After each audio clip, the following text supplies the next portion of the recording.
Tonight, Action News investigates allegations that drug evidence temporarily disappeared, putting a criminal case at risk. When it comes to prosecuting a criminal case, anyone who has ever watched a TV crime drama understands that nothing is more important than chain of custody. That's exactly what went wrong in a local drug case when someone died. That's right. Authorities say a police officer moved the evidence without documenting it. Investigative reporter Paul Van Osdol joins us live tonight. Paul, where did this all happen? Well, it was here at Washington Hospital, which has its own police force. Now, a man ended up here dead from an overdose, and police arrested his alleged supplier. But Action News Investigates has learned this suspect may walk free because the evidence was mishandled. We're not disgruntled employees. We're two honest cops who stood up against a very bad group of individuals. Mark Kolakowski is a veteran police officer and constable who joined the Washington Hospital Police Force last year. But now he and another officer are out of a job after blowing the whistle on their former assistant chief. The case starts when Joshua Bailey overdosed at this house in Washington in January 2020. He was taken to the hospital where he died.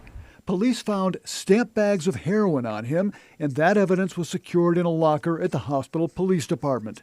Police charged Ashley Anderson with supplying the drugs that killed Bailey. She pleaded not guilty. But when police went looking for the drugs in the hospital evidence locker, they were gone. 11 days after the overdose, Assistant Chief Mark Pompey returned the drugs to the evidence locker, according to police reports. This security camera photo shows Pompey outside the hospital with an evidence bag that contained stamp bags of heroin, according to court records. But Pompey never signed this chain of custody form to show he removed the drugs, according to a whistleblower lawsuit filed by former Officer Justin Galvin, who first received the drugs. Why would you take evidence out of a secure place designed, an evidence safe designed to protect the integrity of that evidence? Pompey, who is now chief of the hospital police, declined comment when reached by Action News Investigates. Pompey told state police he moved the evidence into a cabinet in his office, as he did in other cases, but never took them off hospital property.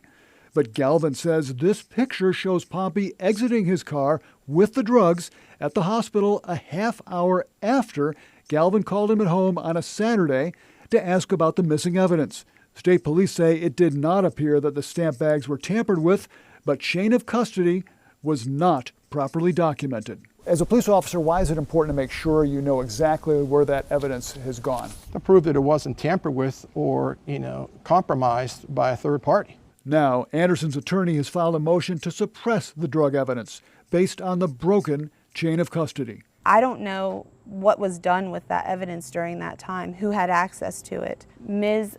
Anderson is prejudiced so much by the fact that chain of custody wasn't properly documented that it should be suppressed. A hospital spokesperson declined to comment, citing the pending whistleblower lawsuits filed by the two police officers. In court papers, the hospital denied any wrongdoing and filed a counterclaim against former Officer Galvin. But the hospital also says they've changed procedures since the incident, so items were no longer moved to the locked cabinet in Assistant Chief Pompey's office and instead were kept in the evidence room. This picture shows hospital officials cleaning out the evidence room after Galvin filed his complaint, according to court records. Pitt Law Professor David Harris says maintaining chain of custody is critical, especially in drug cases. When the chain of custody is broken, it introduces a set of doubts into the whole process. Doesn't mean that the prosecution can't go forward, but it means that the prosecution now has major problems. In a case involving death through drug delivery, the stakes are even higher. Now, next month, there will be a hearing on the motion to suppress the drug evidence against Ashley Anderson. Action News Investigates will be there, and we'll let you know what comes out of that. Meanwhile, the DA here in Washington has declined to comment. Mike?